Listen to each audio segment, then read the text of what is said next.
cowok tuh nggak boleh nangis, cowok tuh nggak boleh cengeng. Konsepsi lain apa misalnya? Tentang perbedaan otak perempuan dan laki-laki. Oke, itu gimana nih, seru nih. Itu kan banyak kan yang bilang, oh otak cewek gini, otak cowok gini, cowok lebih logis, cewek lebih emosional, lebih perasa, lebih verbal. lebih verbal. Kalau misalkan kemampuan verbal, kayak kalau nggak salah, aku juga lupa, ini tolong dicek juga nanti. Kalau nggak salah memang ada kecenderungan perempuan itu kemampuan verbalnya lebih cepat daripada laki-laki. Oke. Tapi kalau untuk masalah lebih logis dan lebih emosional, itu juga mitos. 100% salah. 100% salah. Karena gini, di neuroscience sendiri, apalagi sekarang ya neuroscience modern, kita tuh lebih ngelihat variabilitas antar individu. Jadi perbedaan antar individu itu jauh lebih penting daripada perbedaan seksual, perbedaan jenis kelamin.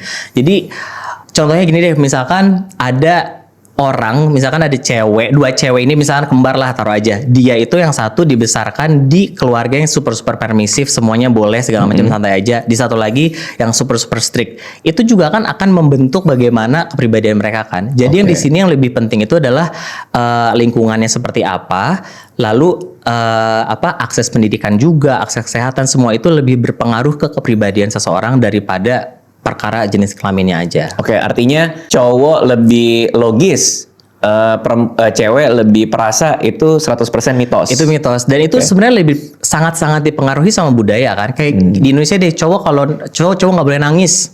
Itu kan sebenarnya kan ruang anak laki-laki untuk mengekspresikan emosinya secara sehat. Menangis itu sehat, sedih itu sehat, sedih itu diperbolehkan banget. Bahkan otak kita tuh butuh. Tapi ketika budaya udah bilang cowok tuh nggak boleh nangis, cowok tuh nggak boleh cengeng gitu. Itu kan membatasi ruang si anak itu untuk mengekspresikan dirinya. Karena ketika kita nangis itu kan bisa jadi itu sebenarnya jeritan atau enggak jeritan minta tolong seorang anak untuk bisa dimengerti atau bahkan untuk sekadar dibantu. Tapi ketika anak cowok nggak boleh nangis, dia kayak, oh jadi gue harus ngapain nih? Gue nggak bisa minta tolong ibaratnya. Sementara kalau cewek kan ya udah, kalau cewek nangis kayak lebih oke lah, nggak apa-apa lah kalau cewek nangis itu mengekspresikan emosinya, lebih penyayang, cewek nggak apa-apa gitu. Sementara kalau cowok kayak jangan kayak gitu gitu. Artinya itu lebih ke struktur sosial, lebih struktur sosial ketimbang komposisi otak. Iya betul. Makanya kan kalau kita ngelihat manusia itu biasanya kalau sekarang terutama kita ada framework yang baru ibaratnya adalah biopsychosocial. Jadi kita ngelihat kondisi biologisnya kayak apa.